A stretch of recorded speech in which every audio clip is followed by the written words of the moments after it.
bahwa sholat ini menghadirkan rahasia-rahasia besar bagi kehidupan kita dan janji Allah yang akan diberikan di dunia dan di akhirat. Saat di dunia Allah berjanji kalau seseorang benar sholatnya seperti yang Nabi tuntun, dia akan dijamin diberikan 5 keistimewaan yang tidak akan diberikan pada yang tidak sholat, atau orang yang sholat tapi sholatnya tidak seperti yang diinginkan Nabi tadi. Nah, jadi Nabi itu membuat ketat fikih sholat, bukan ingin membebani kita supaya rumit sholatnya, bukan. Tapi persoalannya, Nabi menginginkan setiap umatnya mendapatkan 5 keistimewaan ini. Jangan sampai ada umat Nabi nggak dapetin satu di antara yang 5 ini. Dengan cepat, satu, orang yang sholatnya benar dijamin oleh Allah pasti jadi orang baik. Sifat dan sikapnya pasti baik. Itu ada di Quran surah ke-29 ayat 45, seperti pernah kita bahas di pertemuan lalu. Innas salata tanha 'anil fahsya wal munkar. Orang yang salatnya benar, sungguh salat yang ditunaikan dengan benar itu akan mencegah pelaku dari 2 sumber keburukan. Pertama, fahsya yang diingkari oleh hati, sumbernya nafsu, syahwat, ya. Maaf, pornografi, porno aksi, zina, LGBT, itu fahsya. Ya. Munkar, keburukan yang diingkari oleh jiwa, sumbernya nafsu perut dan akal. Merampok, membunuh, ya, maaf, mencuri, korupsi, narkoba, macam-macam, itu mungkar itu. Jadi mustahil ada orang sholat perilakunya buruk.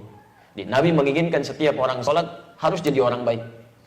Silahkan Anda cek ya, anak-anak kita itu baru tumbuh saja, menjelang balik usia 7 tahun, yang ditekankan oleh Nabi itu sholatnya, bukan yang lain. Dan Nabi ajari dia sholat. Kenapa? Karena kalau anak-anak baik sholatnya dari sejak awal, akan tumbuh jadi orang baik setelahnya.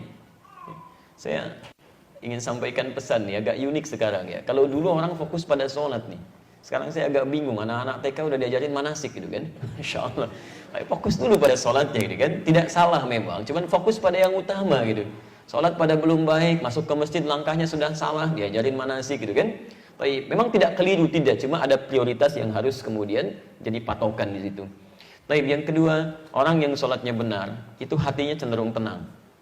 Cenderung tenang. Ada di Quran surah ke-20 ayat ke-14, ditafsir di Quran surah ke-13 ayat ke-28. Kita sudah bacakan.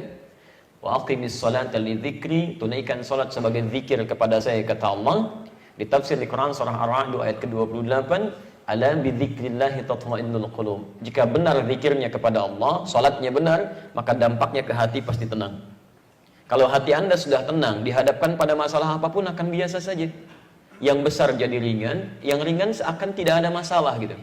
Di orang-orang yang sholatnya baik menghadapi persoalan kehidupan, itu cenderung lebih nyaman, tenang gitu. Nggak susah dia. Itu poinnya.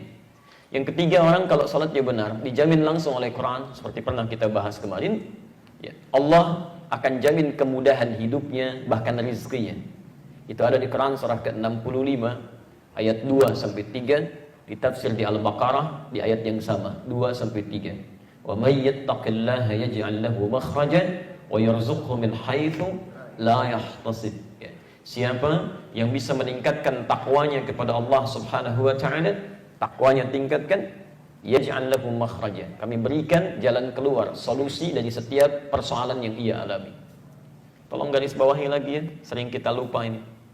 Rumus menyelesaikan masalah itu mudah menurut Quran. Anda tingkatkan takwa, masalah Allah selesaikan. Semakin Anda tingkatkan takwa, persoalan lebih ringan.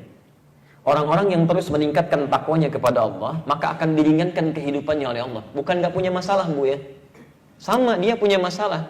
Cuman saat akan dihadapi, Allah sudah ringankan masalahnya. Sehingga seakan-akan seperti gak punya masalah. Jangan Anda kira misalnya para ulama, ya, misal para kiai, para ustadz, atau orang-orang yang sebagian dekat dengan Allah nggak punya masalah. Mungkin banyak masalahnya. Mungkin banyak. Kadang-kadang masalah orang juga ikut dipikirin juga gitu kan. Silakan Anda cek. Apa Anda pikir pulang pengajian ustadz selesai? Tidak. SMS kadang penuh lagi. Kadang ada yang nanya via email lagi. Ya, diri sendirinya mungkin nggak punya masalah. Masalah orang ikut dipikirin. Ya. Nah, tapi alhamdulillah ya, beberapa keadaan dibuat ringan. Ya, bukan nggak punya masalah, tapi diberikan keringanan ya dengan beberapa hal yang Allah kemudian berikan aturannya. Dan Anda tidak harus menjadi ustadz atau ulama untuk mendapatkan ketakwaan kepada Allah. Abu Bakar seorang pebisnis, ya. Uthman seorang pebisnis, Umar bin Khattab seorang birokrat. Ketika dekat dengan Allah, ringan masalah kehidupannya. Tayyib. Nah, bagaimana cara meningkatkan takwa? Kalimat takwa disebutkan 115 kali dalam Al-Quran. Kalimat pertamanya bersanding dengan solat. Di Al-Baqarah ayat 2-3. Dzalikal kitabu la raiba fi hudan lil muttaqin. Siapa muttaqin ini? Ayat 3-nya. Alladzina yu'minuna bil ghaib wa yuqimunas shalah. Yang menyempurnakan solat. Jadi kalau Anda punya persoalan dalam kehidupan, padahal solat tiap hari, 5 waktu plus sunnahnya belum selesai juga, maaf, bukan karena sholatnya, mungkin cara kita menunaikannya yang belum sempurna. Karena bahasa Qur'annya menyempurnakan sholat, bukan cuma asal sholat. Taib. Yang keempat, orang yang sholatnya benar, dijamin langsung oleh Al-Quran, setiap doa yang ia mohonkan kepada Allah, itu akan disegerakan untuk dijawab. Disegerakan untuk dijawab. Masya Allah. Ya. Itu sudah kita contohkan di bulan lalu. Bahkan contohnya, contoh yang sangat luar biasa, yang kata manusia nggak mungkin terjadi, kata Allah tidak ada yang mustahil.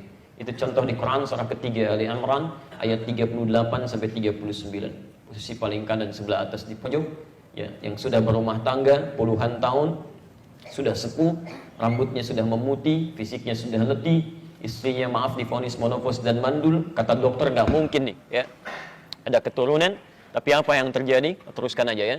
Antum kan sudah sholat, tenang aja deh. Baik. Urusan lampu padam nyala, urusan kita ta'lim. Jadi apa yang terjadi? Suaminya kemudian sholat, memohon kepada Allah dalam sholatnya dan dikabulkan dan punya keturunan dia. Ya. Dan yang terakhir, yang kelima, teman-teman sekalian, orang yang sholatnya benar dijamin oleh Allah Subhanahu Wa Taala hidupnya akan selalu bersanding dengan kesuksesan dan kebahagiaan, apapun aktivitasnya. Itu ada di Quran surah ke-23 ayat 1 dan 2. Jadi Anda tidak diminta oleh Allah jadi apapun, silahkan aja sesuai dengan apa yang Anda kira-kira inginkan, selama itu baik.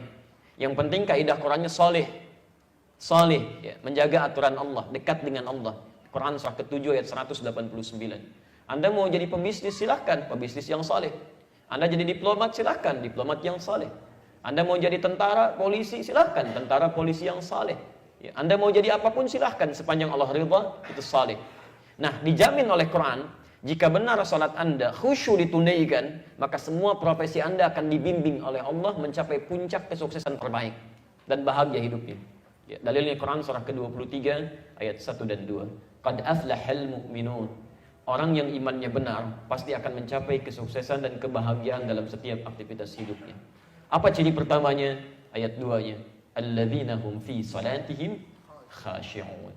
Jadi rahasia di balik perintah Nabi, ketatnya aturan Nabi terkait persoalan sholat ini, bukan semata persoalan fikih, tapi Nabi ingin memastikan semua umatnya, satu, baik sifat dan sikapnya, kedua, tenang dalam menjalani kehidupan, ketiga, mudah dalam mengatasi persoalan, keempat, bila cepat dikabulkan Allah, dan kelima, apapun profesi mereka, bisa mencapai puncak kesuksesan yang diharapkan dan bahagia kehidupannya.